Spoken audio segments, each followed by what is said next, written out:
c'est diviser, c'est disputer, c'est faire des choses, c'est trahir, c'est parce qu'il n'y a pas l'amour.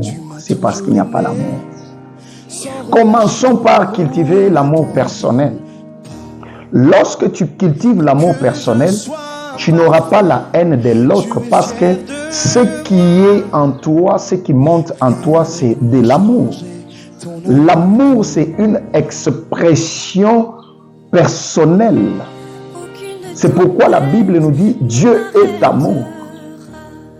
Malgré tout ce que le diable avait fait, malgré tout ce que Satan avait fait, malgré tout cela, Dieu jusqu'à aujourd'hui, il n'a pas détruit le diable, il ne l'a pas effacé. Il montre qu'il est amour.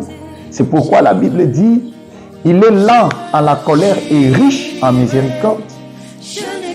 Si aujourd'hui, vous voyez les gens se séparer, il y a multiplication des églises, des soi-disant églises, c'est par manque d'amour, c'est par manque d'amour. Parce que si le fondement, le socle, c'est l'amour, il n'y aura pas beaucoup d'églises comme ça, il n'y aura pas beaucoup de problèmes au Congo, il n'y aura pas beaucoup de problèmes sur la terre, il n'y en aura pas. Cultivons l'amour. Cultivons l'amour. Travaillons sur l'amour. Exorce-nous dans l'amour. S'il y a la mort aujourd'hui, des empoisonnements, des violations, de trahisons, de haine, c'est parce que l'amour n'est pas prêché. Jésus n'est pas prêché. Parce que l'amour n'est pas cultivé. On a l'amour des lèvres. C'est pourquoi la Bible dit, ce peuple m'honore des lèvres, mais leur cœur est éloigné de moi. Jésus, on lui pose les questions sur l'amour. Il dit, le premier de tous les commandements, c'est l'amour. Aimer Dieu de tout son cœur, aimer Dieu de toute son âme, aimer Dieu de toute sa force, aimer aussi son prochain comme soi-même, c'est-à-dire cet amour-là commence par soi-même. L'amour ne trahit pas. Si tu vois quelqu'un te quitter, si tu vois quelqu'un t'abandonner, il ne t'a jamais aimé.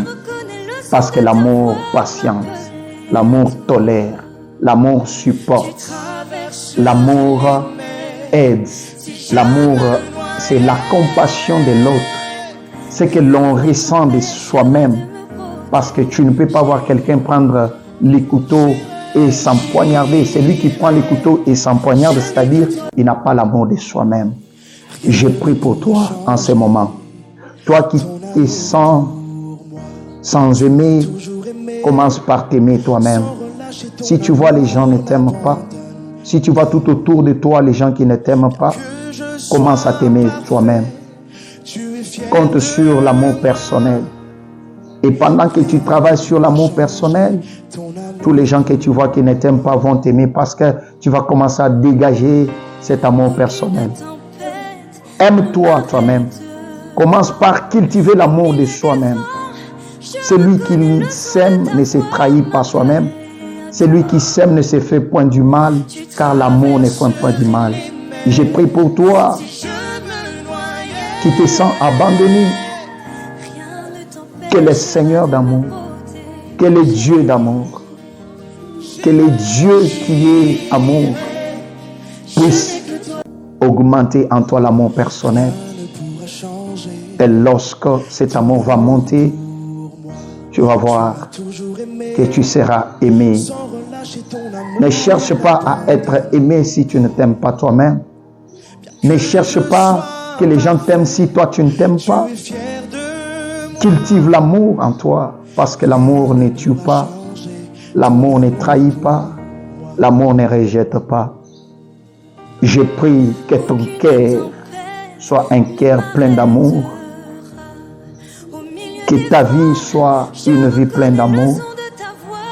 Lorsque tu t'aimes toi-même, tu vas voir que cet amour va se répandre tout autour de toi, cet amour va déborder. Plein d'amour, Dieu est plein d'amour.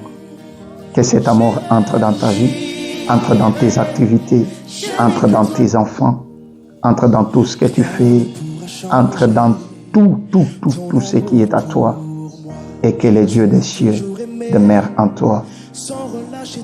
J'ai ainsi prié au nom puissant de Jésus.